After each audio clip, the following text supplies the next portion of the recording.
أنت الحبيب خير الأنام، أنت نور وسلام، علمتنا صبرا جميل، أنت صادق أمين، أخلاقه نبع الهدى وصفاته قدوة لنا. أنت الحبيب خير الأنام، أنت يا محمدا، تسقينا من يديك عند حوض الكوثر، للأمة خليت سنتك الجوهر، صلى عليك الله.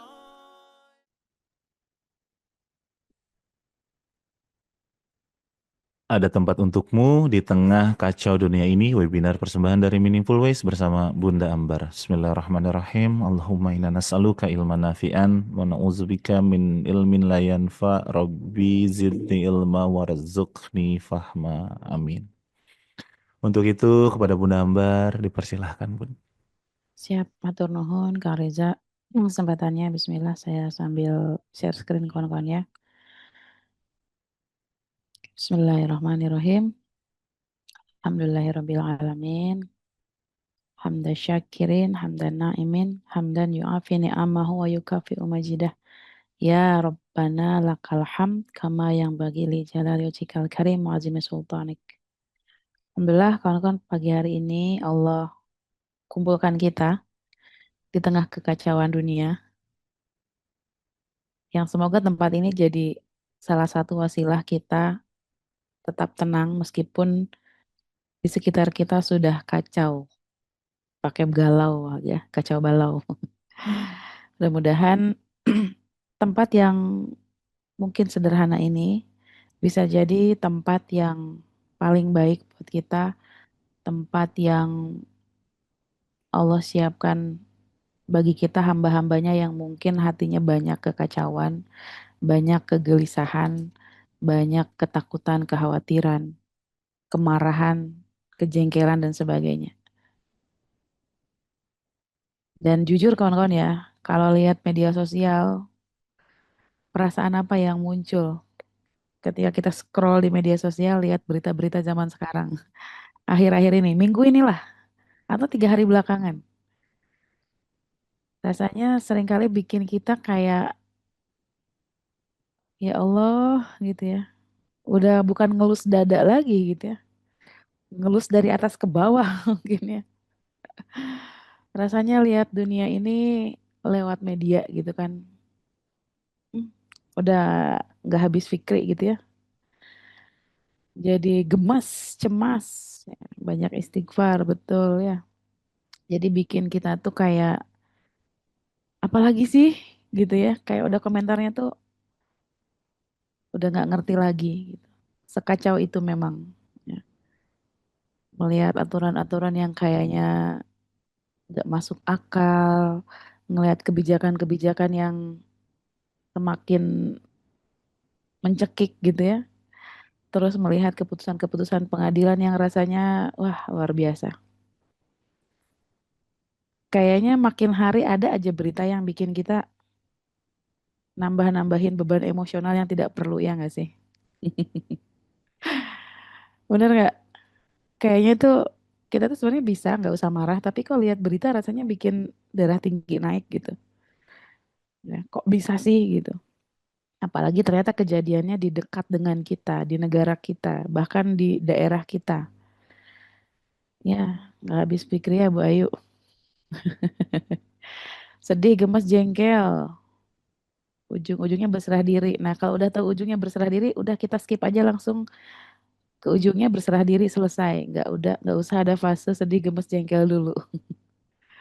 Ya, kalau kita biar ringan ya memang itu. Ujungnya kita berserah diri. Yang bikin capek itu kadang kita nggak mau berserah dulu, ya. Udah capek baru ujungnya berserah. Kebanyakan manusia itu kayak gitu yang bikin lelah. Ketika kita tahu sebenarnya kunci dari kehidupan ini adalah berserah, maka selesai semua permasalahan apapun yang kita lihat. Ya enggak kawan-kawan. Dan sebenarnya dunia yang kacau ini yaitu kan muncul karena berbagai macam peristiwa, kejadian gitu, yang kemudian kita maknai kejadian itu sebagai sesuatu yang tidak menyenangkan, kejadian yang menyebalkan gitu. Dan ini semakin bikin kita kacau. Sudahlah di luar ini kacau beneran, kita bawa kekacauan itu ke dalam diri kita. Benar nggak? Masuk ke dalam diri kita. Akhirnya di luarnya kacau, di dalamnya kacau. Ya sudah, kalau kayak gitu apa yang diharapkan lagi? Maka ketika kita menyadari gitu ya bahwa di luar sana sudah kacau, mungkin itu muncul karena itu tadi kegelisahan, kecemasan, ketakutan, dan sebagainya. Kegelisahan itu yang kita kumpulkan gitu di dalam diri kita. Akhirnya kekacauan itu juga pindah ke dalam diri kita.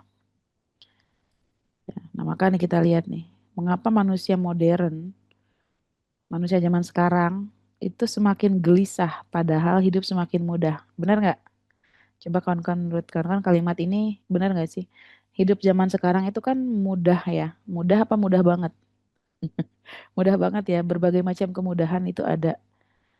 Dulu kalau mau mindahin TV itu harus jalan ke depan TV-nya. Tapi kemudian makin sini makin ada remote ya. Terus kawan-kawan mau pesen makanan udah tinggal satu genggaman juga. Mau pesen tiket pesawat, mau pesen hotel, mau kirim uang, itu bisa dalam satu genggaman. Bayar listrik, bayar pajak motor, bayar apa lagi?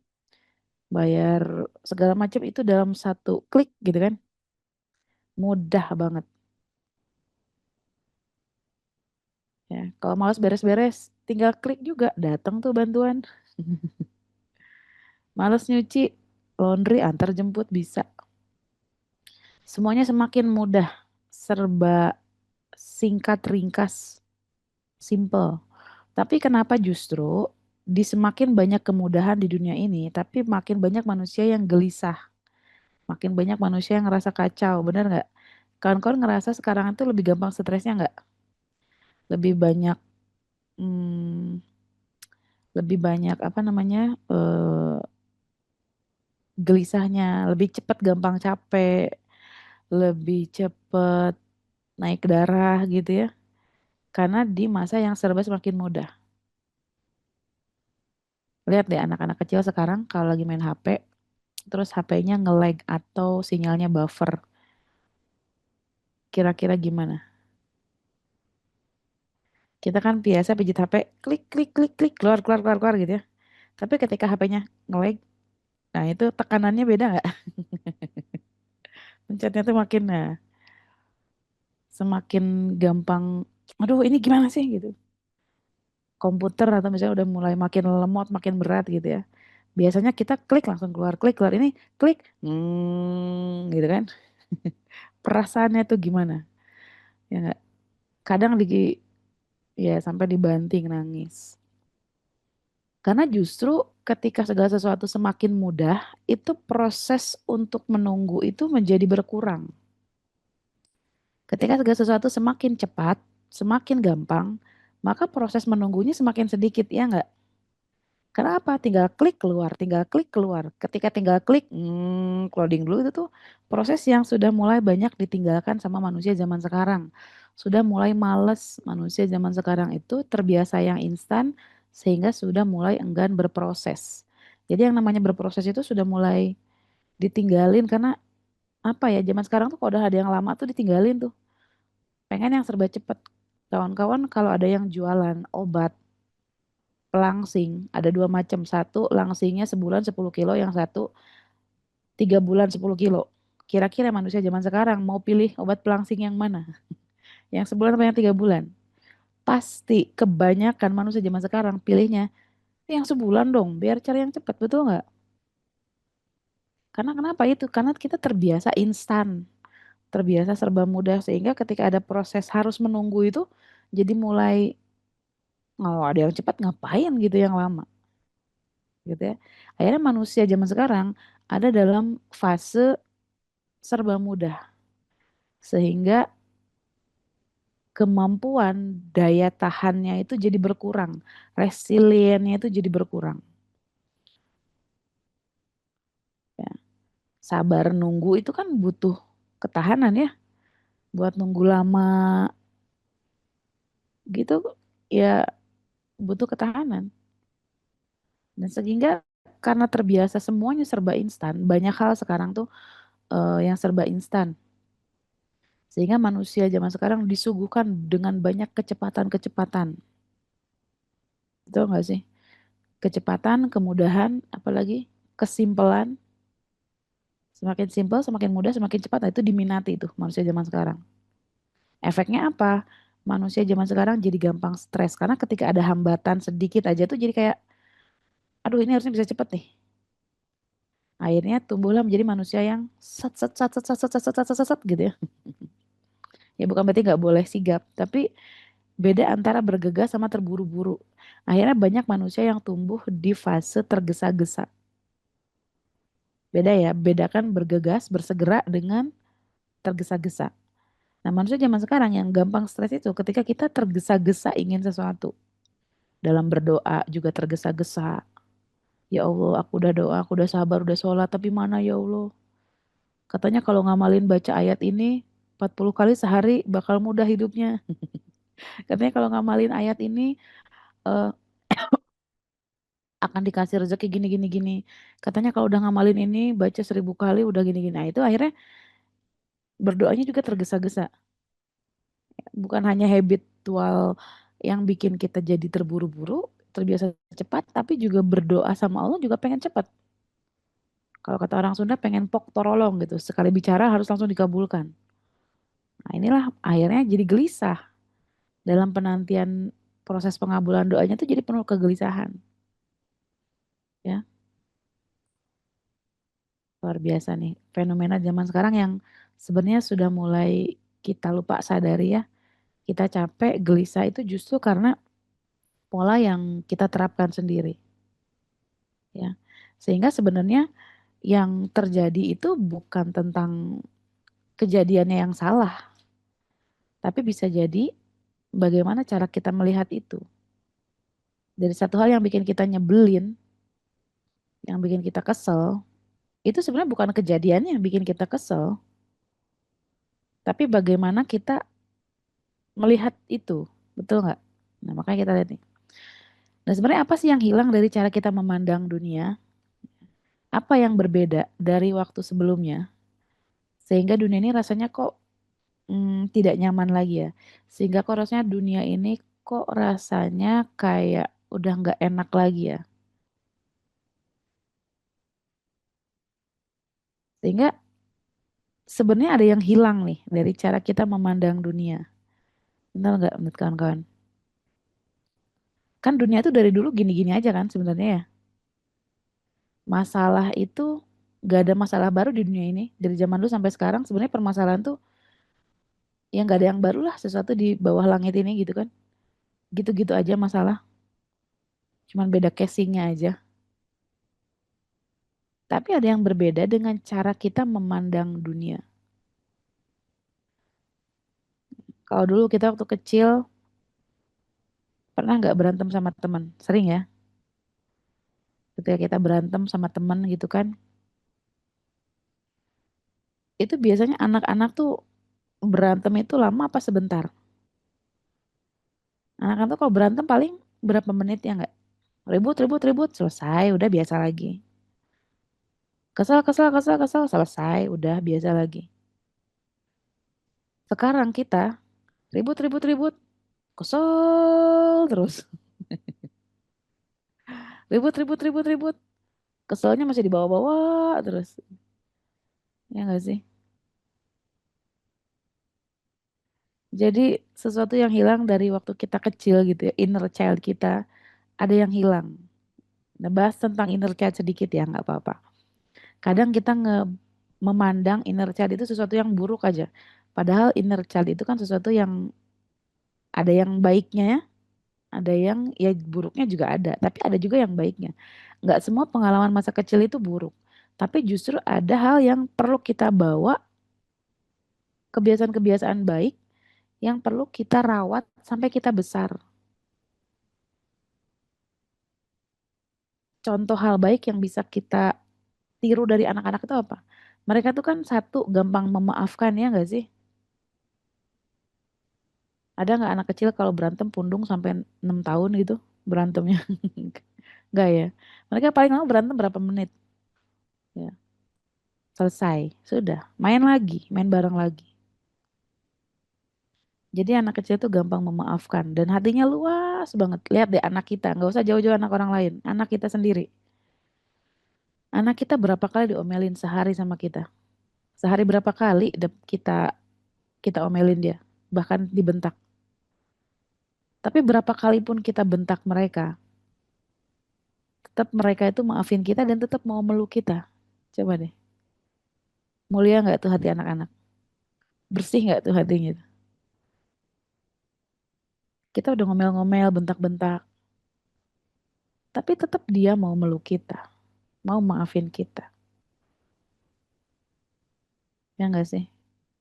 Banyak loh nilai-nilai yang bisa kita pelajari dari anak kecil. Mudah sekali memaafkan. Kalau kita, awas ya, lihat aja loh. Akhirnya yang rugi kan diri kita sendiri ya. Yang sakit, yang capek, yang kesel, yang jengkel, energinya berkurang, rezekinya terhambat ya kita sendiri. Maka coba kita cek apa yang hilang dari cara kita memandang dunia. Ya kan, ada yang anak-anaknya berantem, anaknya udah akur, mak bapaknya yang ribut. Anak-anaknya udah maaf-maafan, udah biasa lagi, mak bapaknya yang dendam. Lawang anaknya aja udah biasa aja, kitanya yang malah. Sehingga ada yang hilang nih dari kita cara melihat dunia. Ya. Nah sesuatu ini mungkin perlu kita coba eh, kupas gitu ya. Kira-kira kenapa sih sekarang kok saya orang jadi pemarah ya? Kenapa sih saya kok orangnya sekarang jadi kayak gini ya? Dulu perasaan ya aku tak begini gitu ya. Tapi kini tak cukup lagi ya bukannya. Jadi kayaknya dulu berbeda gitu. Nggak kayak sekarang. Mungkin kebanyakan kekecewaan yang kita pendam, kemarahan yang disimpan, sehingga bukan dunianya yang berubah, tapi cara kita melihatnya, cara pandang kita. Jadi kondisi kacamata batin kita, kondisi mental kita yang menjadi tolak ukur apa yang sebenarnya terjadi pada sekeliling kita, pada dunia kita. Ya, kita akan coba kupas nih. Nah, maka ini kita analisa ya penyebab kekacauan mental ini apa yang bikin kita kok jadi berubah memandang dunia. Ya, kita akan kupas pelan-pelan. Yang pertama nih, ada yang namanya amigdala hijack. Kan sering ya dengar tentang amigdala. Amigdala itu salah satu bagian di otak kita yang fungsinya untuk menyimpan memori yang nggak enak gitu deh. Marah, sedih, cemas, jengkel, hal-hal yang tidak menyenangkan lah. Di situ Allah kasih eh, lokalisasi ya, penempatan untuk amigdala. Untuk hal-hal emosi-emosi yang rasanya nggak enak gitu. Tempatnya kecil, ada dua ya di kiri dan kanan. Dan itu Allah sediakan, artinya apa? Kita boleh merasakan hal yang nggak enak, tapi ya secukupnya aja. Karena memang wadahnya kecil, ya. Jadi kita boleh sedih, boleh marah, tapi secukupnya sewajarnya. Untuk merasakan bahwa memang kita ini manusia. Nah, tapi karena wadahnya sedikit, artinya apa? Jangan terlalu lama. Kalau sedih jangan larut. Kalau marah jangan sampai barbar gitu ya. Jangan sampai marah-marah. Artinya apa? Secukupnya. Karena wadahnya kecil artinya perlu sering juga dibersihin. Perlu sering dibuang gitu loh. Kalau sudah penuh buang. Cepat penuh buang gitu. Karena kalau enggak nanti si amigdala ini kalau sampahnya udah penuh, nanti dia ngebajak. Jadi otak kita ini akal sehat, kecerdasan manusia itu nanti jadi dibajak sama amigdala ini. Karena diambil alih, pengambilan keputusannya diambil alih sama amigdala. Yang seharusnya kita mengambil keputusan secara sehat, rasional, terus apa lagi ya, sesuai dengan aturan gitu ya, sesuai dengan tata krama, tata cara dan norma sebagainya. Tapi kemudian karena amigdalanya udah penuh wadahnya, akhirnya otak kecerdasan kita ini, prefrontal cortex ini diambil alih tugasnya, dibajak sama amigdala. Akhirnya yang seharusnya kita ngambil keputusan itu secara bijaksana, akhirnya mengambil keputusan berdasarkan sampah-sampah yang ada di dalam amigdala itu. Kalau dipenuhi sama kemarahan, kesedihan, maka pengambilan keputusannya juga ya didasari oleh otak ini gitu. Kenapa banyak orang yang gini, eh, manusia mau manusia normal gitu ya. Kita lah, kawan-kawan saya mau tanya, kawan-kawan mau nggak mencuri? Saya yakin semuanya nggak mau dong, Bun. Betul nggak? Tentu saja orang normal pasti akan berpikir saya tidak mau mencuri karena mencuri itu bukan perbuatan yang benar. Tapi ketika stresor itu datang, ya misalnya gencatan ekonomi gitu ya, kesulitan hidup dan sebagainya, sehingga rasionalitas berpikirnya tuh dibajak, diambil alih ke pengambilan keputusannya sama amigdala sehingga dia akhirnya ya mencuri. Meskipun dia tahu itu salah, tapi dorongan itu, stresornya itu banyak dan sudah tumpah-tumpah gitu ya di wadahnya itu. Akhirnya manusia memikir melakukan tindakan-tindakan yang sebetulnya secara sadar dia nggak mau melakukan itu. Nah itu namanya amigdala hijack. Terus kan mau nggak ngebentak anak-anak? Nggak mau kan? Tapi kenapa terjadi? Kadang kita kelepasan ngomelin anak, ngebentak bahkan sampai nyakitin fisik anak karena itu sudah dibajak namanya. Ya, bijaksana aja sulit apalagi bijak sini. Nah, ini dia nih kuncinya nih kawan-kawan. Kalau untuk bijaksana, bijak sini dulu. Nanti kita akan bahas ya tentang bijaksana bijak sini. Nah, ini kawan-kawan ya sehingga banyak perilaku manusia itu bermula dimotorinya gara-gara si amigdala ini yang kecil ini. Kecil memang, tapi dia bisa mengambil alih seluruh perbuatan manusia. Kok kenapa sih banyak pejabat yang korupsi? Emang dia nggak cukup hidupnya dari gajinya, dari tunjangannya segala macem. Betul nggak? Secara logika kan, kok bisa sih gitu ya? Emang dia duitnya kurang banyak apalagi sih? Kok masih bisa korup sekian M, sekian T gitu? Ya nggak? Sehingga manusia ini kadang ya kalau amigdalanya sudah membajak ya otak otak kecerdasan kita berpikir logis kita ini, maka ini kacau. Nah, terus dopamin dysregulation. Jadi eh, kan kalau kita melakukan hal yang menyenangkan itu keluar hormon di tubuh kita ya. Misalnya kita makan makanan favorit, misalnya saya sukanya coklat. Terus saya makan coklat. Itu keluar hormon yang bikin saya tenang, enak, nyaman gitu. Terus kalau kawan-kawan misalnya senang olahraga, ketika lari itu juga keluar hormon juga tuh yang bikin kita bahagia. Kawan-kawan memeluk orang yang disayang, itu juga keluar hormon bahagia tuh. Nah, akan tetapi ini ada hormon yang gak pas gitu loh. Nah, ketika kawan-kawan misalnya posting, terus banyak yang nge-like, seneng nggak? Oh, seneng, bener nggak? Akhirnya kita bikin lagi postingan dengan harapan ada yang nge-like lagi. Kemudian ketika nggak ada yang nge-like, oh, udah mulai tuh. Aduh, ini dysregulation nih. Sehingga dopaminnya keluar kalau kita apa ya bersyarat itu. Nah, makanya hati-hati juga ketika kita bermain media sosial misalnya ya. Itu bikin kita juga kecanduan likes. Jadi tapi apa ya? Kayak masih butuh pengakuan, masih butuh dilihat orang, masih butuh dihargai atau dibilang keren. Dibilang, ih hebat ya Bunda Ambar, ih keren ya Bunda Ambar. Nah kalau nggak ada yang bilang Bunda Ambar keren tuh, saya tuh ngerasa nggak keluar gitu. Sehingga saya akan melakukan banyak hal upaya untuk sampai keluar kalimat, ih Bunda Ambar keren ya. Akhirnya saya jadi stres sendiri ya enggak. Saya kan melakukan banyak hal biar terlihat keren. Jadi kalau nggak ada yang bilang keren tuh, nah mulai kacau nih kan. Jadi di luar sana sudah kacau, di dalam sini juga kacau.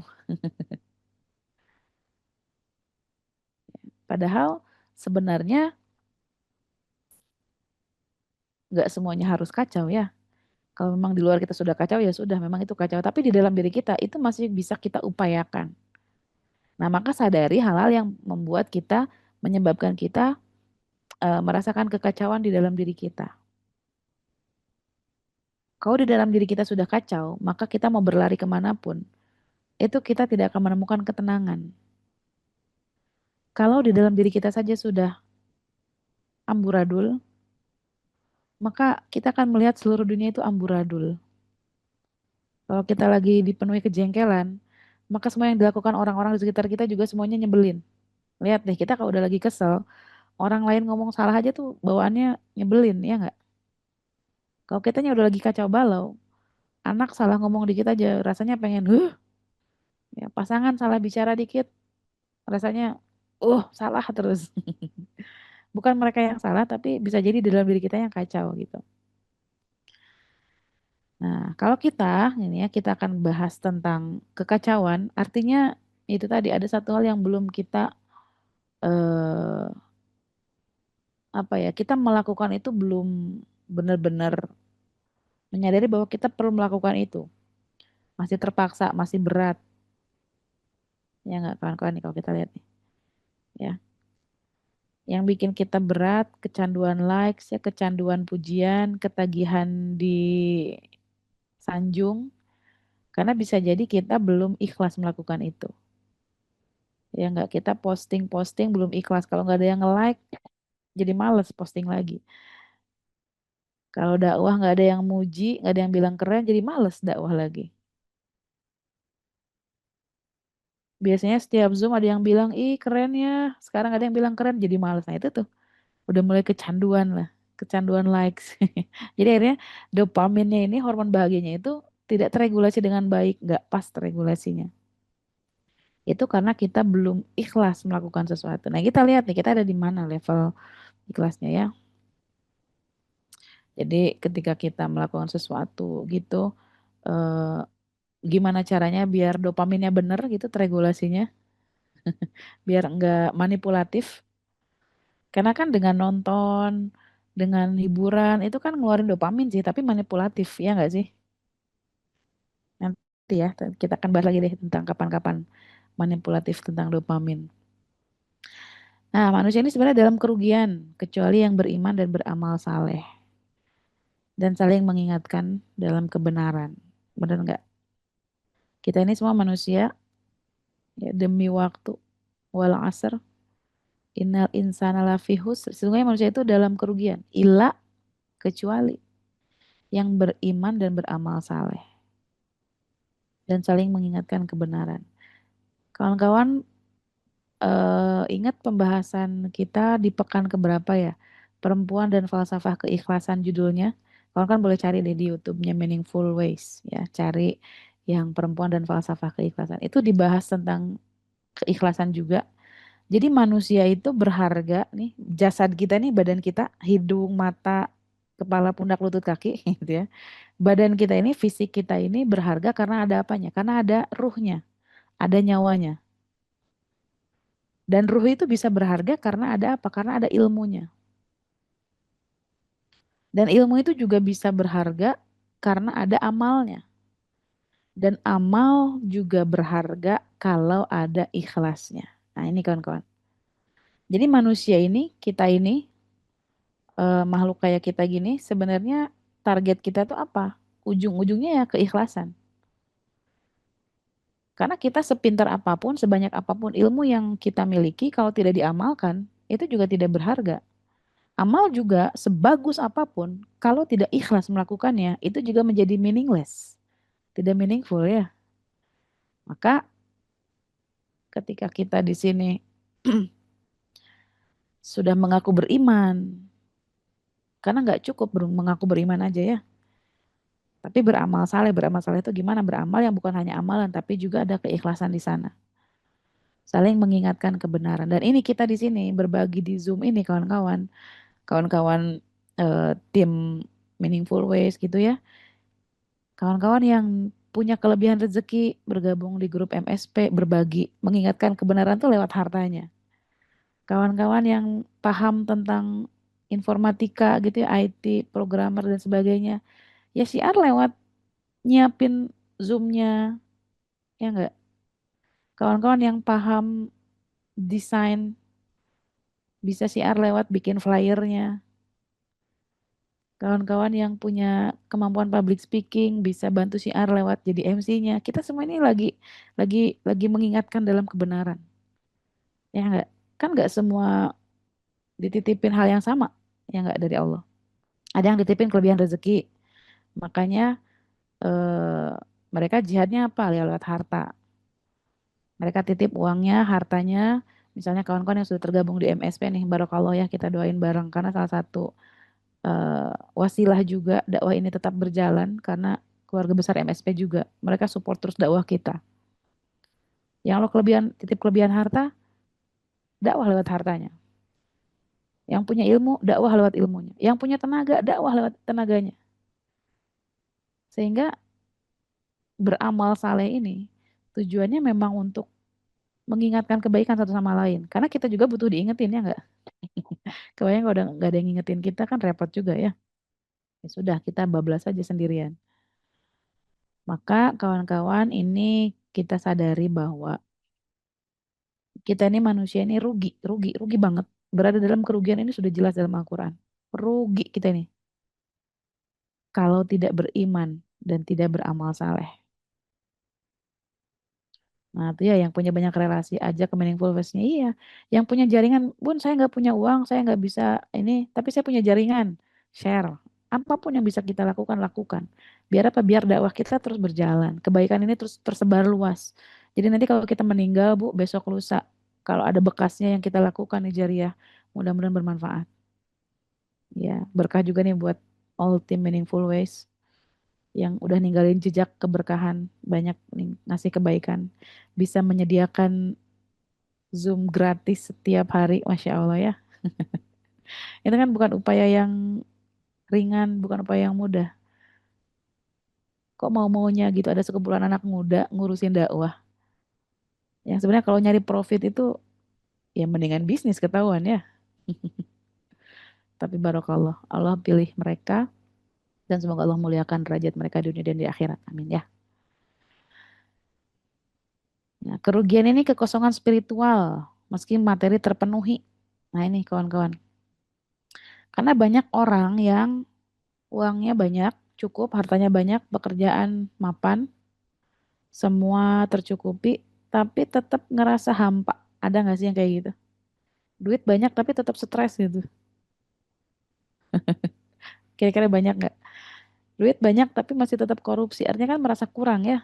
Bukan kurang uangnya, tapi kosong spiritualnya.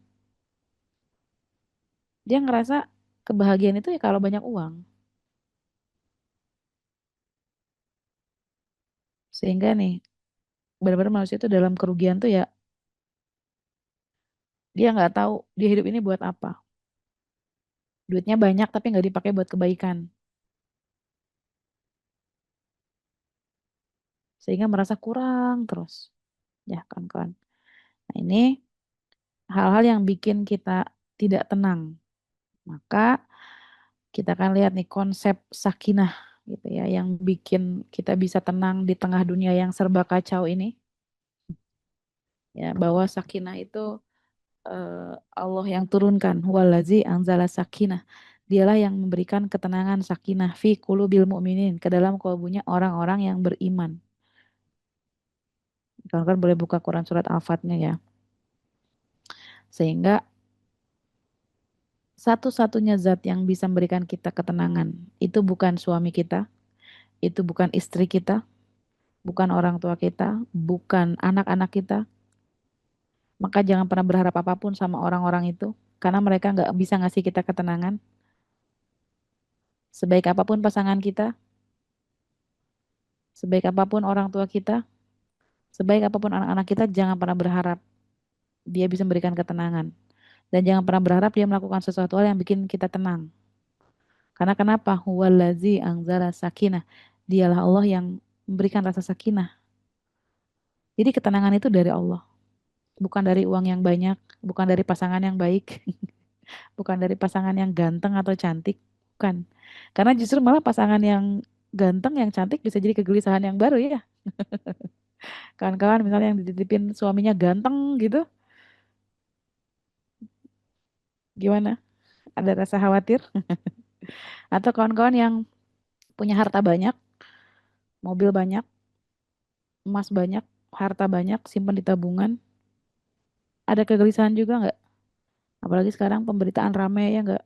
Rekening yang dibekukan, apalah segala macem, terus nggak bisa diambil, itu kan juga kegelisahan.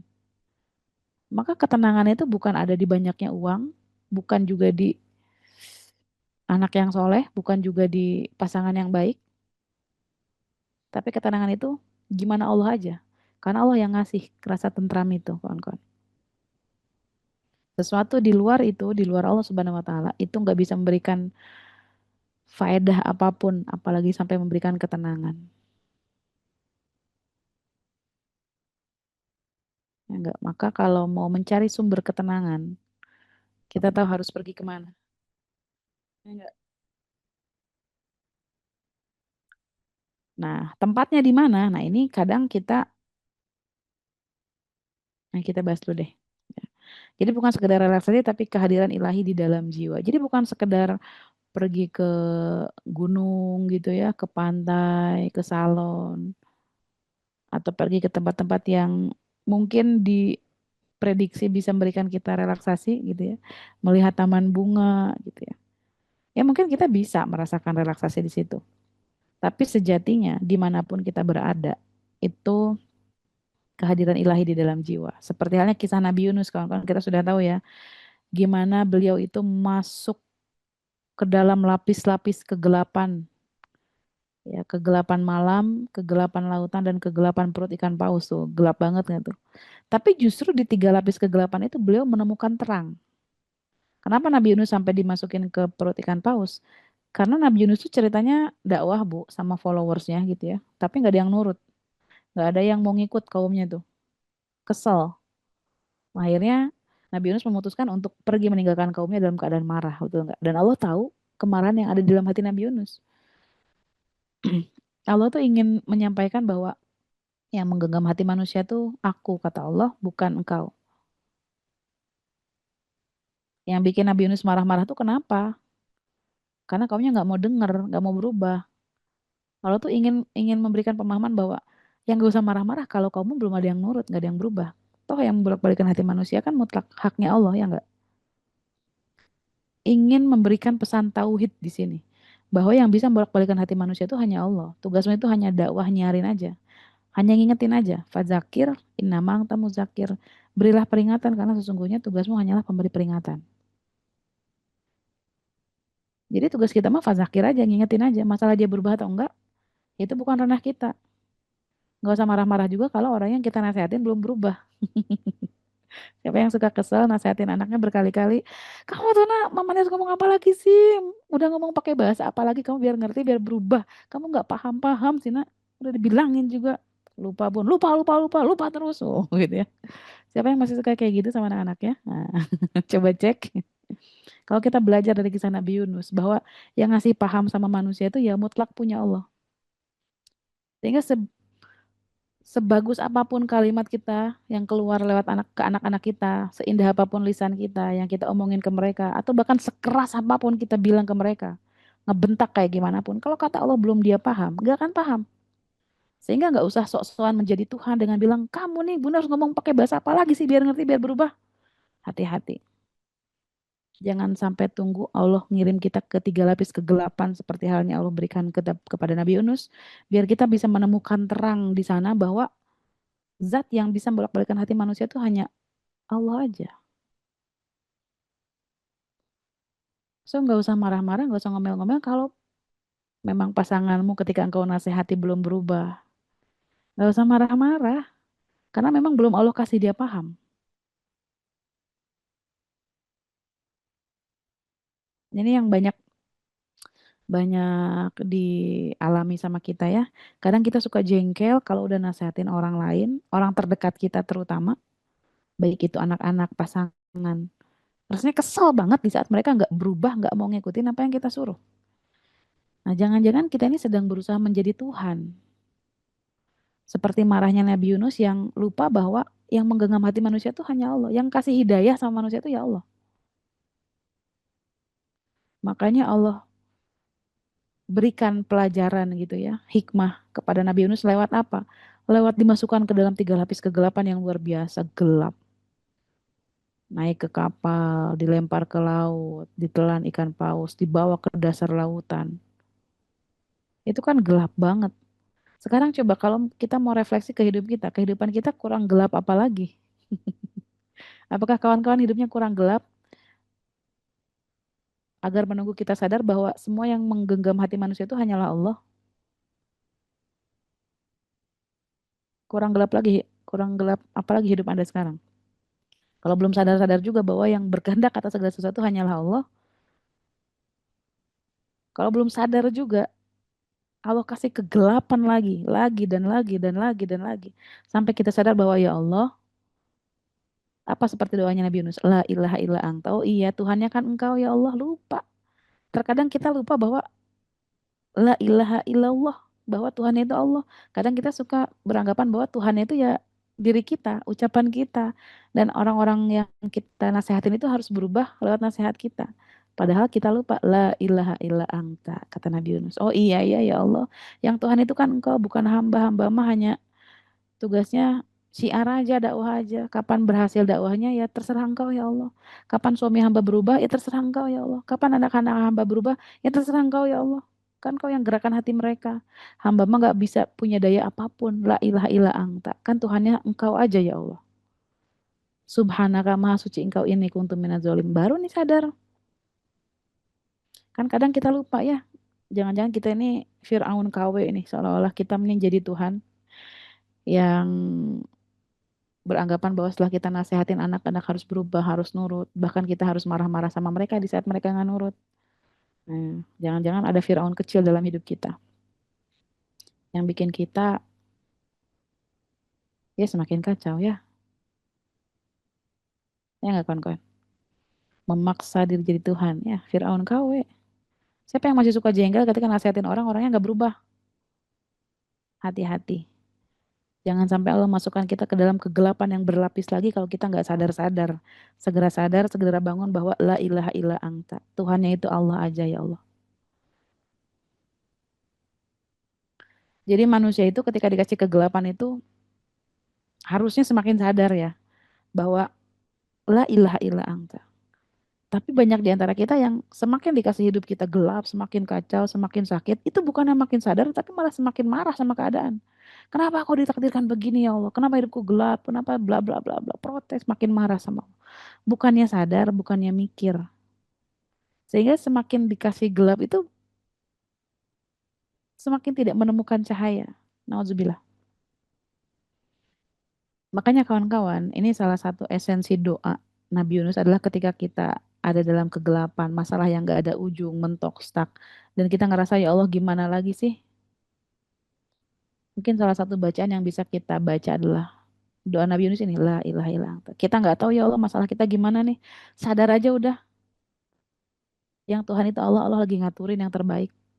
Mungkin hidup kita lagi pahit sekarang, lagi sakit sekarang, lagi nggak enak. Dan rasanya kayak masalah tuh nggak beres-beres ya Allah, bertubi-tubi, yang satu belum kelar, satu udah datang lagi.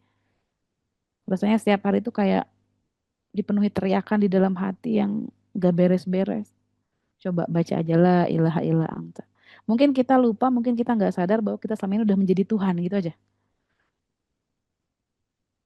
Udah tenang aja, semua diaturin sama Allah, udah diaturin. Udah kita udah punya Tuhan, udah dia ngaturin.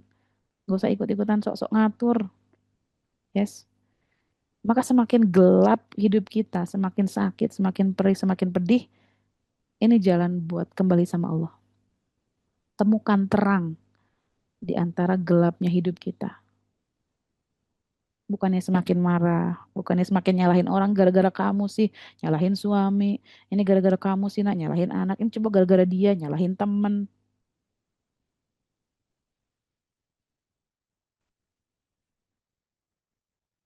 Coba kita semua coba dimulai dari kalimat pertobatan kita masing-masing. Kalimat pertobatan yang powerful, yang kalimatnya tuh sederhana, simple, tapi ini punya energi besar buat kita bisa keluar dari kegelapan ini.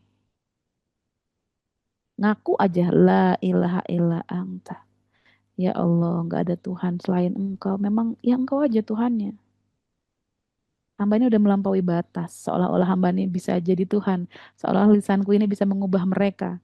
Makanya karena aku beranggapan lisanku bisa mengubah mereka, aku marah di saat mereka nggak berubah. Itu kan melampaui batas ya. Kita ini kan takdirnya nih hamba, bukan Tuhan. Kita ini makhluk, bukan khalik.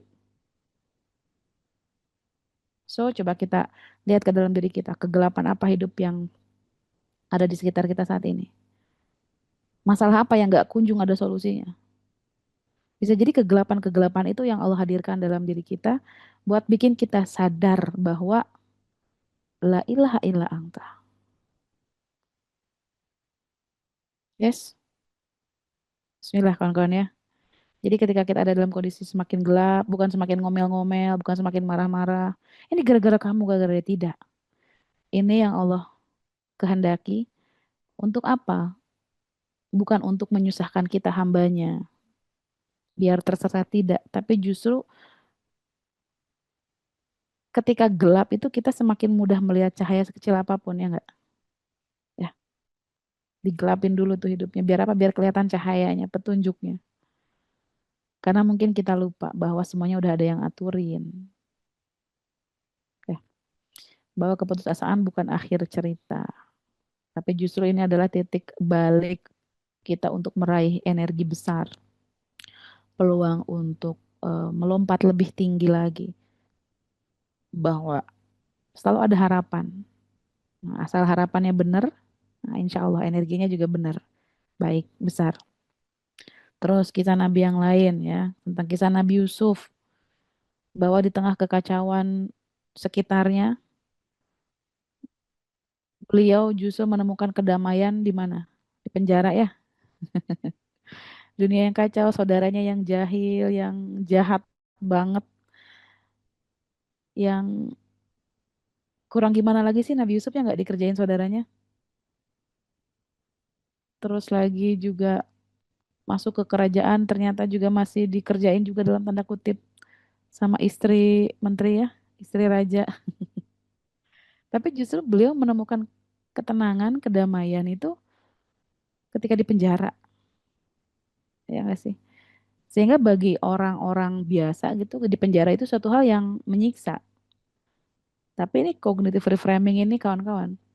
Justru beliau merasakan mendapatkan banyak kebaikan justru di saat dunia ini kacau tapi ada di satu tempat yang hening, yang tenang. Ya enggak? Tadi kan kisah Nabi Yunus tuh di luar sana kacau, tapi justru mendapatkan hidayahnya itu di dalam perut ikan paus. Nabi Yusuf juga di sekitarannya kacau, tapi justru mendapatkan banyak kebaikannya itu, ketenangan, ketentraman itu ketika di penjara. Ya enggak? Dan setelah dikerjain sama saudaranya, beliau itu enggak jadi trauma yang mendalam, tapi justru dari rasa sakitnya itu, kalau secara tinjauan psikologi itu dia ada di fase post traumatic growth. Jadi traumanya itu bikin dia bertumbuh, bikin semakin kuat lagi. Ya nggak di penjara, beliau juga membantu menafsirkan mimpi, ya nggak karena beliau punya keahlian gitu. Kalau berikan kelebihan gitu kepada beliau, menolong orang-orang di penjara, sehingga dari rasa sakitnya itu beliau bertumbuh.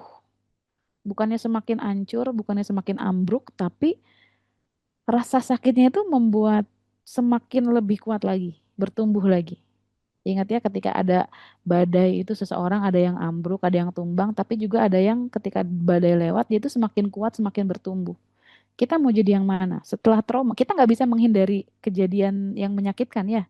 Kita mungkin nggak bisa menolak trauma. Karena mungkin memang pada nyatanya kita sudah trauma nih. Kita dulu pernah mengalami trauma apa. Tapi kita bisa memilih setelah trauma ini kita mau tumbang, mau ambiar gitu ya. Kayak nama saya. Atau mau bertumbuh. Sakit sih memang, ya memang sudah sakit dan memang itu sudah terjadi. Kamu kan punya trauma apa, punya luka apa, punya rasa sakit apa? Kan kita semua punya cerita yang berbeda ya. Dan kita semua mungkin punya ujian yang berbeda. Tapi dari ujian itu, dari rasa sakit itu kita mau bertumbuh apa enggak? Tuh, ya.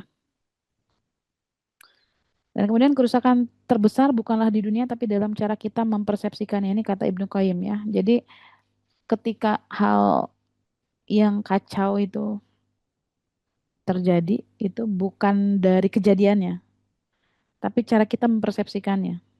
Duh, masuk penjara nih. Maka image-nya tuh gimana ya? Persepsi kita apa? Ya. Ketika tadi Nabi Yusuf ya masuk penjara. Framingnya apa? Persepsinya apa masuk penjara? Tapi ternyata beliau nggak mempersepsikan itu sebagai sesuatu yang menyempitkan hatinya. Tapi justru di balik penjara itu, Allah titip ketenangan. Allah titip banyak keberkahan, kebaikan. Ya, oh ya betul ya, seperti Ustazah, iya betul, Angelina Sondah. Beliau jadi menghafalkan Quran, ya enggak? Jadi di kondisi yang mungkin menurut kita buruk, itu tergantung bagaimana kita mempersepsikannya. Kalau kita mempersepsikan ini sebagai kebaikan yang datang dari Allah, insya Allah, itu juga akan menjadi baik.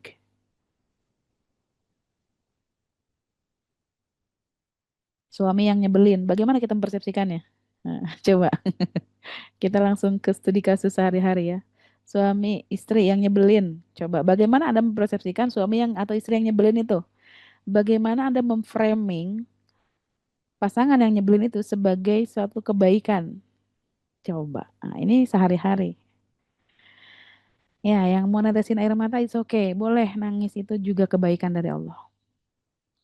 Rahmat dari Allah yang turun ke hati kita. Kan yang mau nangis boleh nangis, it's okay. Anak yang susah nurut, bagaimana Anda mempersepsikannya? Apakah dia dipersepsikan sebagai kamu nih ya susah dibilangin, udah diurus dari kecil, mama cuma minta ini aja susah? Atau ya Allah, Engkau titipkan dia lewat rahimku misalnya bagi yang seorang ibu untuk menjadi jalan sabar untukku. Ini caramu mencintaiku ya Allah dengan menitipkan anak yang seperti ini. Tanya ke dalam diri ya Allah, Engkau maunya apa terhadap anakku yang kondisinya begini? Kan kalau maunya kita mah anak-anak tuh nurut ya, maunya kita. Tapi kira-kira maunya Allah tuh apa? Kenapa Allah menghadirkan anak kita tuh kondisinya begitu? Kira-kira Allah tuh maunya apa? Nah, coba tanya, bagaimana kita mempersepsikan? Bukan tentang anak kita yang harus berubah, tapi bagaimana kita mempersepsikannya. Sehingga kerusakan itu bukan tentang dunianya yang rusak, tapi cara kita mempersepsikannya.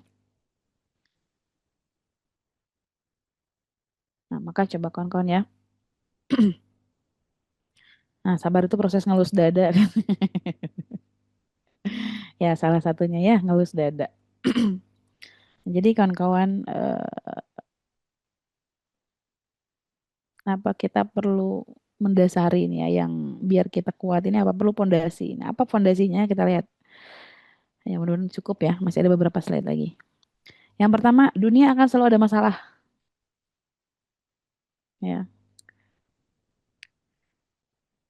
jadi nggak usah berpikir, ya Allah kapan masalah ini akan berakhir. Berarti selama kita hidup akan ada masalah. Kalau pengen berhenti masalahnya berarti ya simpulkan sendiri. Silahkan wabillahi taufiq wal hidayah gitu kan. Akhiri hidup ini, gitu kan. Kalau sudah berakhir hidup sudah nggak ada masalah. Masalah di dunia. Tapi selama hayat di kandung badan, dunia akan selalu ada masalah itu aja.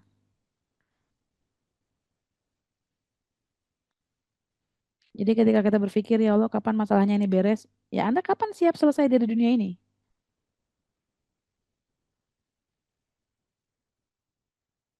Ya. Anak nggak mau nurut, masalah bukan. Ya. Yang masalah tuh anaknya atau betul ya keinginan kita yang terlalu tinggi sama anak. Bermasalahnya tuh di mana? Anak yang nggak mau nurut atau keinginan kitanya yang jadi masalah itu? Coba, di mana letak masalahnya? Tapi keinginan orang tuh yang terlalu tinggi ya enggak? Dan manusia itu seringkali capek karena keinginannya sendiri. Dan kebahagiaan manusia itu, kunci kebahagiaan manusia itu letaknya ada di mana? Ada di keinginan. Manusia itu cenderungnya bahagia kalau keinginannya tercapai. Benar nggak? Nah, sepakat nggak kawan-kawan? Manusia bahagia kalau keinginannya tercapai. Betul? Sepakat nggak? Biasanya manusia itu cenderung begitu. Nah, sebaliknya, kalau keinginannya tidak tercapai, bahagia nggak dia? Enggak. Betul nggak?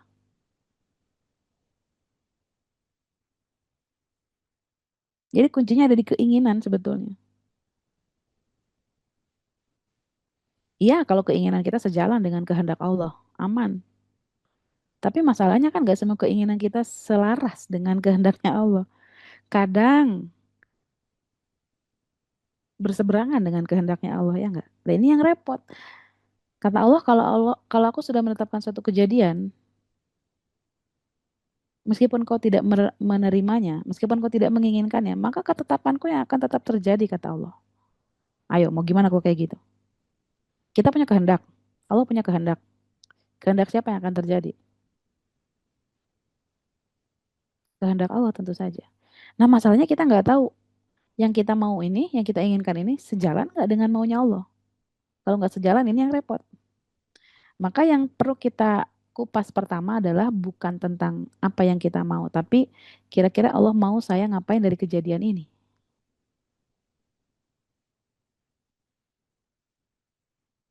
Allah saya pengen merespon gimana dari kejadian ini. Sama pasangan misalnya, sama suami. Kan kita pengennya suami itu begini, begini, begini, begini gitu ya dengan kategorinya kita. Pengennya suami itu ya perfect lah gitu kan.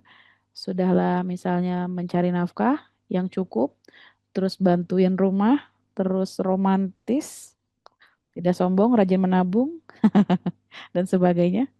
Kan keinginan kita ya. Tapi inginnya Allah tuh sama gak kira-kira? Ya inilah, kalau bicara keinginan tuh luas ya. Nanti deh kapan-kapan kita bikin kelas yang menata keinginan judulnya. Catat Kang Reza ya, nanti dijadwalkan.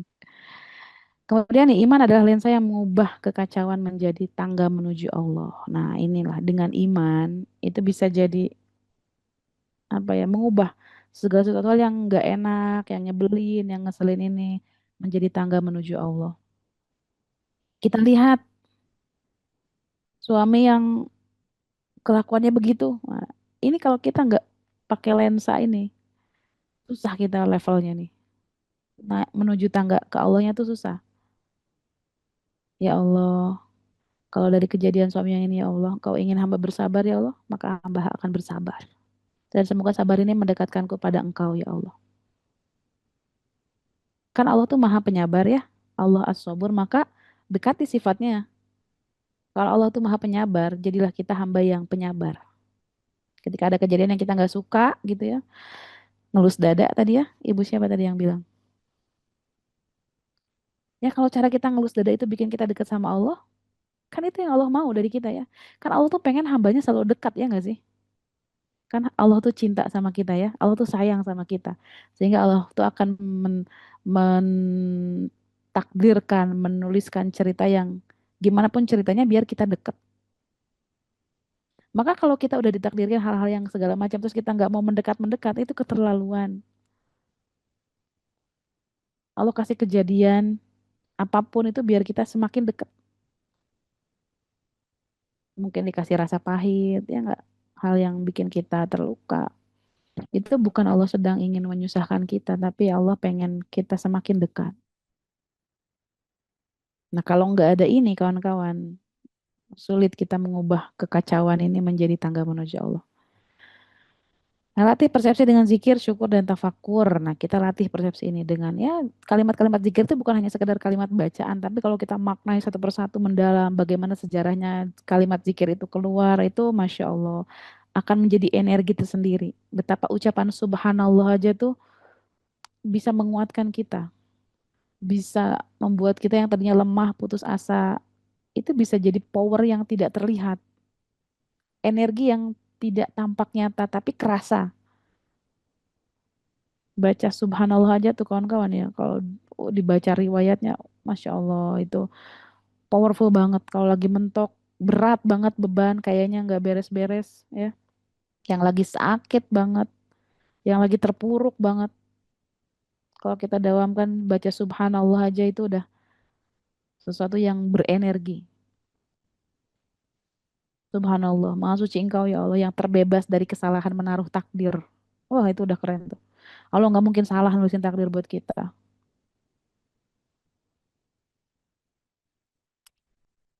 Nah, pertanyaan refleksi nih kawan-kawan. Coba silakan jawab. Apa penjaramu ya atau masalah yang sedang kuhadapi sekarang? Yang merasa engkau itu menjadi apa ya, punya tempat buat menyadari bahwa oh iya, yang membuatmu berkata, "Oh iya ya ya Allah." Yang bikin kita tuh menemukan ketenangan, kedamaian. Justru di tempat atau di penjara itu kita menemukan bahwa kita menemukan kedamaian di situ. Di tengah kekacauan hiruk pikuk dunia. Penjara apa yang kau hadapi sekarang? Nah, coba dijawab di dalam hati kawan-kawan. Oh iya, jangan-jangan masalah ini nih yang lagi kuhadapi sekarang yang berat ini ya Allah. Ini adalah penjaraku yang membuat aku menemukan Engkau di sana ya Allah.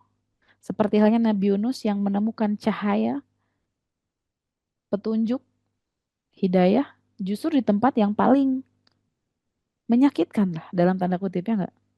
Sekarang masalah menyakitkan apa yang membuatmu di sana bisa bertemu dengan Tuhanmu, yang bisa melihat cahaya Allah di sana.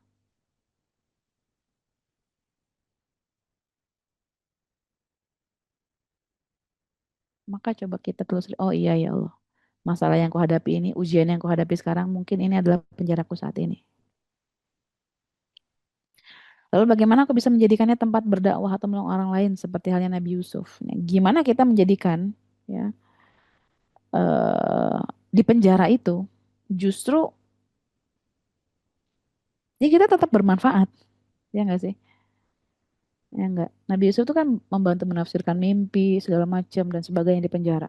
Sehingga sampailah berita bahwa oh beliau punya keahlian ini.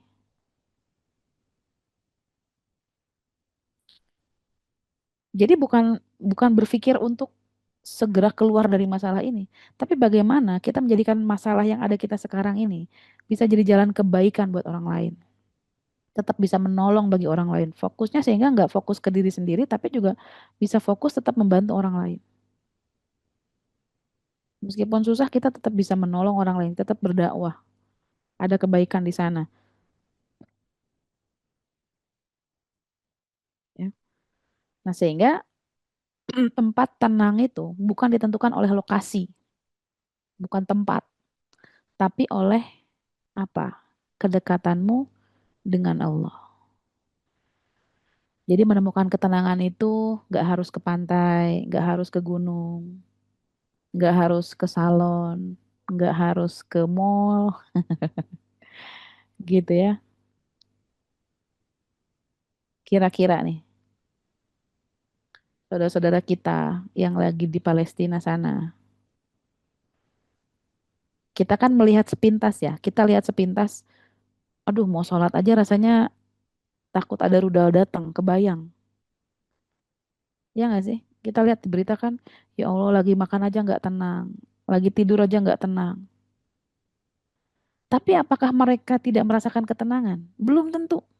Justru mereka menemukan kesempurnaan ketenangan di antara riuhnya rudal. Mereka bisa bertakbir dengan luar biasa, Allah akan menyerahkan hidup dan mati mereka hanya untuk Allah. Terserah Allah mau ngambil nyawanya kapan. Mereka setenang itu. Di antara riuhnya ribuan rudal, senjata, segala macam. Mereka bisa seberserah itu sama Allah. Justru itu yang ada di dalam diri mereka. Sehingga ketenangan itu nggak ditentukan sama lokasi, kapan dan di mana, tapi oleh kedekatan kita dengan Allah.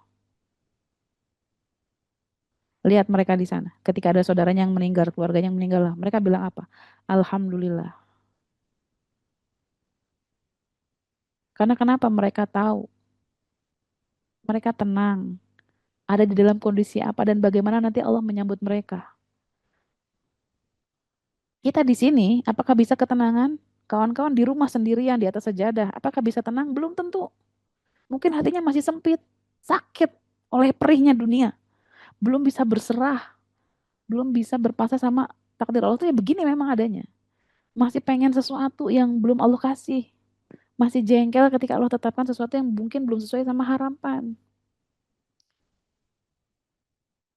Sehingga ketenangan itu tidak ditentukan oleh lokasi, kawan-kawan.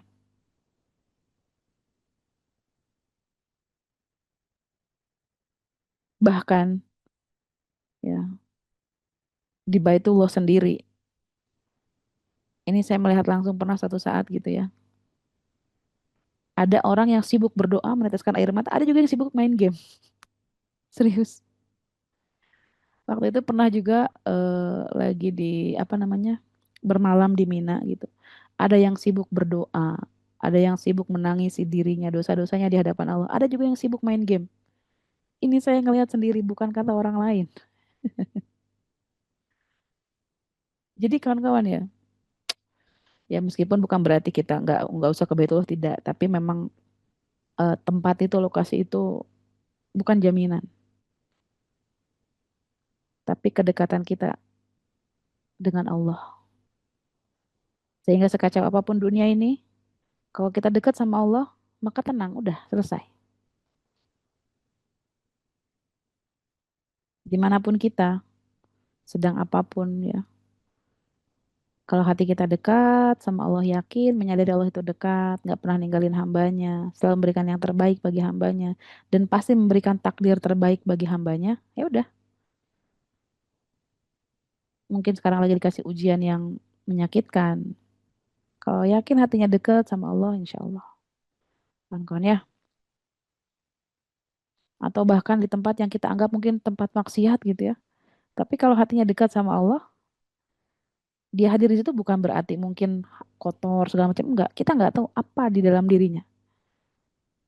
Mungkin ada orang yang berdakwah di tempat-tempat tidak biasa gitu ya. Ada orang yang berdakwah di masjid, tapi ada juga orang yang berdakwah kayak mungkin di bar-bar malam gitu ya. Sehingga kita nggak bisa ngejudge mereka. Kita nggak tahu sedekat apa mereka sama Allah. Dan bisa jadi mereka tuh yang berdakwah di tempat yang tidak biasa mungkin ya pahalanya jauh lebih besar ya. Nggak kayak kita yang ya kita mah dakwahnya di tempat saya kan misalnya ini menyampaikan syiar di tempat orang-orang yang insya Allah di sini punya prasangka baik sama Allah, orang-orang soleh semua di sini. Itu kan cenderung lebih mudah ya, cenderung mau mendengarkan apa yang saya ucapkan. Tapi ketika kita berdakwah di tempat yang mereka sholat aja nggak pernah gitu ya, yang baca Quran aja nggak bisa, cuman tahu alif ba ta sa aja, jim aja mereka nggak tahu, itu berat. Jadi bukan tentang lokasi, tapi tentang kedekatan kita sama Allah. Terakhir, ya kita sering mencari tempat tenang di luar, padahal Allah menaruhnya di dalam. Di hati yang berzikir, di pikiran yang bertawakal, dan di jiwa yang bersabar. Maka ketika kita ada di titik ini kawan-kawan, maka sekacau apapun dunia kita, sekeliling kita, ya, kalau kita punya ketenangan di dalam diri, nah insya Allah kita nggak perlu cari lagi tempat tenang di luar. Kita nggak harus pergi kemana gitu ya. Kita nggak harus pergi ke sesuatu atau ketemu seseorang. Tapi kalau sudah ada di titik kita menemukan kedamaian di dalam diri kita, wah ini. Jadi meskipun udah nggak ada tempat buat kita bersandar gitu ya. Ah udah nggak, saya udah nggak punya siapa-siapa lagi bun. Aku nggak bisa meluk seseorang. Aku nggak punya tempat buat bercerita. Aku bisa nolongin orang. Setiap orang lain butuh bantuan, aku datang, aku bantuin. Tapi giliran aku yang butuh, kayaknya mereka tuh nggak ada. Kalau Anda udah di kondisi kayak gitu, berarti yang nolong Anda langsung itu langsung Allah, bukan manusia lagi. Ketika Anda berpikir, bun, setiap teman yang minta tolong, saya datang. Setiap keluarga yang minta tolong, saya bisa. Tapi giliran saya tolong, nggak ada satupun yang datang. Kalau udah gitu, artinya Allah langsung yang akan turun tangan beresin masalah Anda. Dah, tenang aja. Tenang aja. Karena ketenangan itu ada di dalam diri ketika Allah hadir dalam diri kita. Ya kan kawan, Alhamdulillah. Semoga Allah memberikan kita tempat yang selalu istimewa dimanapun kondisinya. Tempat yang tenang. Karena di luar sana, itu di luar kendali kita. Maka kita nggak perlu mengendalikan apa-apa yang tidak bisa kita kendalikan. Cukup kita kendalikan apa saja yang ada di dalam diri kita dan itu adalah menjadi tempat ternyaman kita, tempat kita tenang untuk kita bisa merasakan apa-apa yang Allah kasih sama hidup kita saat ini. Barakallahu fikum. Terima kasih. Yang masih mau nangis boleh nangis. Titip peluk buat kawan-kawan semua. Semoga berkah. Assalamualaikum warahmatullahi wabarakatuh. Saya kembalikan ke Kang Reza. Waalaikumsalam warahmatullahi wabarakatuh. Syukran, jazakillah khair, Bunda Ambar. Bapak Ibu gimana perasaannya setelah mendapatkan materi pagi hari ini dari Bunda Ambar? Boleh ditulis di kolom chat coba nih, saya sambil baca-baca dari tadi, Masya Allah. Astagfirullah, masih banyak dosa. Padahal Allah sayang banget sama kita, selalu relate katanya, amazing. Dari tadi banyak emotikon nangis di kolom chat ya. Allah lembutkan hati bunda-bunda semuanya, Alhamdulillah. Tersentuh banget hati ini, astagfirullah, Masya Allah beneran jadi nangis katanya. Masya Allah materinya mengena banget, Alhamdulillah, Alhamdulillah. Ngena banget Kang Reza, ya Allah, tenang banget, relate, syukron Bunda Ambar, Masya Allah. Amazing, Masya Allah tak terbendung ya Allah air mata, ingat kesalahan diri, Alhamdulillah. Disyukuri ya Bapak Ibu sekalian yang sedang Allah lembutkan hatinya, disentuh dengan hidayah, diberikan hikmah gitu, dan mudah-mudahan bisa menjadi penguat untuk terus mengamalkan apa-apa yang ilmu didapatkan pagi hari ini ya. Masya Allah menenangkan jiwa yang bergejolak. Barakallah Bunda dan tim Meaningful Ways. Tambah yakin sama Allah. Wah itu mahal banget tuh. Ya, menambah keimanan kita ya. Syukron. Bismillah, kena banget pada diri sendiri. Ya, bagi yang mendapatkan manfaatnya dari keberadaan Meaningful Ways, khususnya yang dari materi pagi hari ini bersama Bunda Ambar, dan juga ingin menambah rasa syukurnya, kebersyukuran kepada Allah, menambah keberkahan ilmu yang didapatkan. Yuk sama-sama kita berjuang di Meaningful Ways ya. Silahkan bagi Bapak Ibu yang ingin support kegiatan kita di Meaningful Ways setiap hari, setiap paginya gitu ya, menghadirkan webinar-webinar, menebarkan ilmu yang bermanfaat. Kebayang nggak tuh ya apa yang kita dapatkan pagi hari ini juga didapatkan oleh orang banyak di luar sana gitu. Jadi silahkan bagi yang mau mendapatkan jadinya. Bagi yang mau mensupport kita boleh langsung ke nomor rekening yang ada di layar atau di scan krisnya tuh BSI 76611339 atas nama Meaningful Ways atau QR code-nya tinggal di scan aja barcode-nya. Jadi nanti bisa dari aplikasi apa aja melalui kris itu kan nggak ada biaya administrasi bahkan bisa berapapun nominalnya. Jadi mangga ya silahkan kita sama-sama berlomba-lomba dalam kebaikan. Dan boleh saya dapat rekamannya boleh banget Bu Herlina Mahmur. Jadi untuk rekamannya seperti biasa akan kita bagikan di grup Meaningful Ways ya. Nah, pastikan sudah tergabung menjadi keluarga Meaningful Ways. Silahkan kakak admin boleh dibagikan juga link grup regulernya. Nah, itu silahkan ada dua grup utama kita, berarti sudah hampir 2000 ya yang bergabung menjadi keluarga Meaningful Ways. Bagi teman-teman yang masih tergabung di grup-grup yang lainnya, boleh live aja nggak apa-apa, karena nanti infonya akan sama aja dengan dua grup itu. Atau ingin menjadi bagian utama, menjadi pasukan, menjadi pondasi dakwah di Meaningful Ways, ambil bagian sebagai Meaningful Ways, Meaningful Support Program, menjadi keluarga besar MSP boleh banget.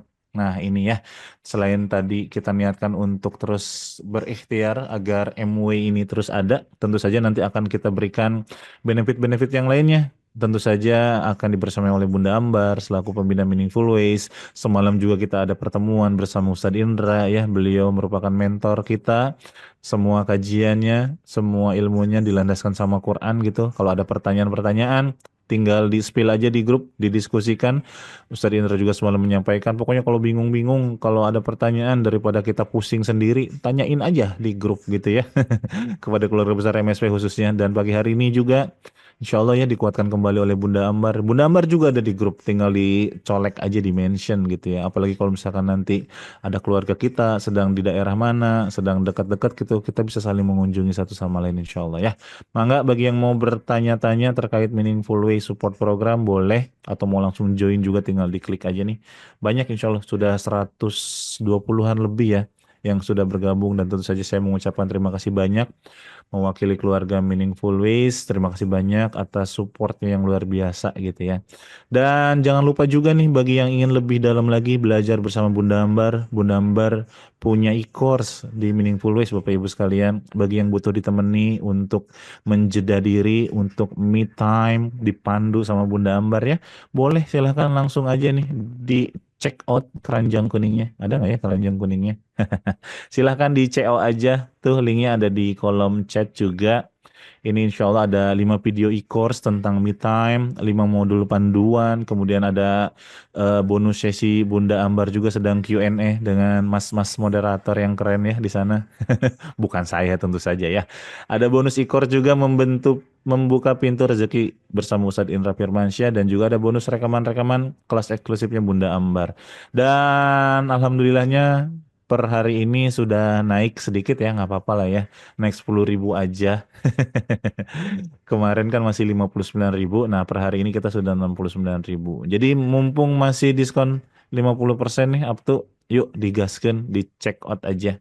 Dan ini bisa diakses seumur hidup ya selama-lamanya. Jadi kalau misalkan nanti linknya terkendala atau handphonenya terhapus dan lain sebagainya, boleh dimintakan lagi ke kakak admin ya. Jadi insya Allah pembelajaran kita bisa terus kita pergunakan sampai kita meninggal. Mudah-mudahan bermanfaat ilmunya yang disampaikan oleh Bunda Ambar ini dan juga untuk kita semua. Satu lagi untuk kelas eksklusif ada nggak ya pekan hari ini? Libur dulu aja deh. Ada besok. Oh, ada ya. Keren mau libur.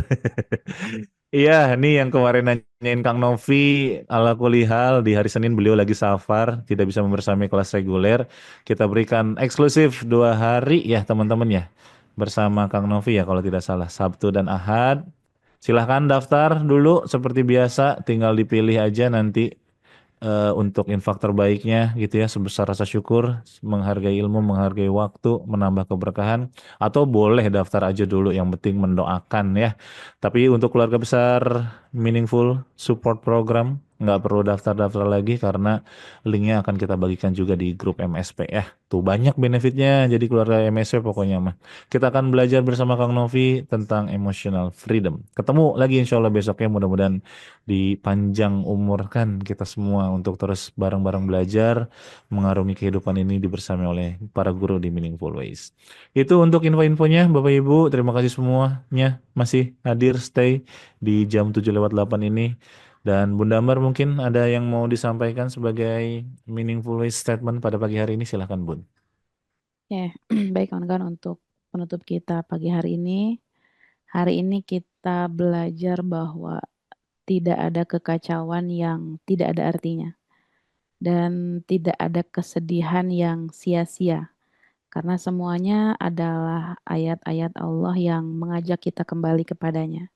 Ketika kita merasa tersesat, terasing, atau bahkan hancur sekalipun, sesungguhnya Allah telah menyiapkan tempat untuk kita dalam naungan rahmatnya, dalam luas ampunannya, dan dalam dekatnya pertolongan Allah. Barakallahu fikum kawan-kawan. Assalamualaikum warahmatullahi wabarakatuh. Waalaikumsalam warahmatullahi wabarakatuh. Alhamdulillah, alhamdulillah, alhamdulillah ya Rabbil Alamin. Bersyukur Bapak Ibu. Karena itu tadi ya, kita terus diizinkan setiap paginya untuk belajar. Dan mudah-mudahan ini jadi pondasi nih. Setiap kita mengarungi keseharian kita beraktivitas di hari ini. Apalagi ini hari Jumat. Hari penuh keberkahan, hari raya kita, pemimpinnya para hari. Yuk kita perbanyak amal soleh kita dengan cara perbanyak sholawat, perbanyak berzikir kepada Allah, perbanyak sedekah, perbanyak senyuman minimal ya. Dan yang paling penting perbanyak saling mendoakan. Dan seperti biasa juga saya ingin minta banget kepada keluarga besar Meaningful Way semuanya dimanapun berada dengan segala kerendahan hati. Tolong doain ya kami-kami semua nih, khususnya yang di belakang layar yang nggak pernah kelihatan. Karena sekarang saya semakin intens sama teman-teman di dalam tim gitu ya. Saya tahu banget padatnya seperti apa, kesibukannya luar biasa gitu ya. Kakak operator, kakak desainer, kakak-kakak admin gitu ya. Yang kayaknya kalau dipikir itu secara rutinitas akan membosankan, akan melelahkan. Apalagi ya itu ya ujian dakwah itu. Wah, alhamdulillah lah amazing. Tapi ini anak muda yang luar biasa, keluarga besar, tim support Meaningful Ways yang mencoba terus istiqomah untuk menghadirkan program-program setiap harinya, setiap paginya. Ya silahkan Bu Dian, nomor rekeningnya ada di kolom chat, boleh dibagikan lagi ya. Atau nanti bergabung di grup aja ya, biar ketemu lagi. Itu Bapak Ibu, doakan sekali lagi agar kita terus bisa membersamai Bapak Ibu sekalian untuk terus pulih, sembuh, bertumbuh bareng-bareng bersama Meaningful Ways ya. Dan jangan lupa juga doakan yang terbaik untuk guru-guru kita, dokter, ustadz, ustazah, life coach gitu ya, praktisi, kesehatan mental, banyak lah pokoknya guru-guru di Meaningful Ways yang terus istiqomah memberikan ilmu-ilmunya.